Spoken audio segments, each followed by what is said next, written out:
नमस्कार आप सभी को। मैं हूं रितिका कोठारी और आप हैं रितिका के संग। आज आपके लिए लेकर आई हूं कवि अनिल जनविजय की एक प्रमुख कविता समुद्र और तुम और मैं। कवि अनिल जनविजय ने अनेक कविताएं लिखी हैं। उनकी प्रतिष्ठा विदेशी कविताओं के अनुवादक के रूप में भी है। रूसी भाषा से बहुत से कवियों का हिंदी में अनुवाद और हिंदी से कबीर की कविताओं का रूसी भाषा में अनुवाद भी उन्होंने बखूबी किया है।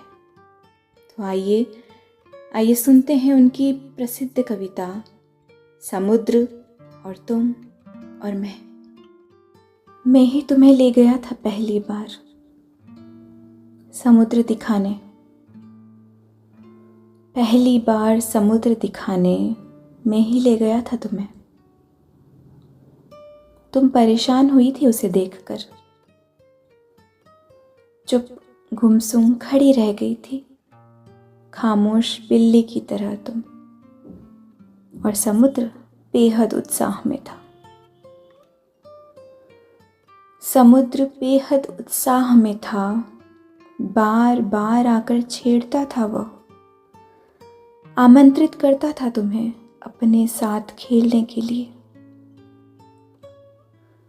तुमसे बात करना चाहता था देर तक, नंगी रेत पर तुम्हें बिठाकर अपनी कविताएं सुनाना चाहता था और तुम्हारी सुनना चाहता था। वो चाहता था तुम्हारे साथ कूदना उन बच्चों की तरह जो गेंद की तरह उछल रहे थे समुद्र के कंधों पर। सीमाएं तोड़कर एक संबंध स्थापित करना चाहता था तुमसे परिवार सुख के लिए। साप्ताहिक अवकाश का दिन था वो। आकाश पर लदी सफेद चिड़ियां उदासी की शक्ल में नीचे उतर आई थीं और हम भीग गए थे। कितना खुश था उस दिन समुद्र, कितना खुश था। तुम्हारे नन्हे पैरों को स्पर्श कर रहा था, तुम्हारी आंखों में उभर रहे आश्चर्य को देख रहा था, अनुभव कर रहा था अपने व्यक्तित्व का विस्तार। वह व्याकुल हो गया था, वह तरंग में था।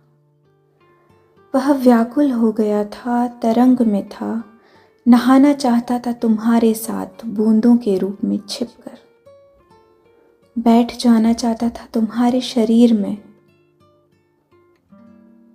आंकने लगा था वह अपने भीतर उमड़ती लहरों का वेग।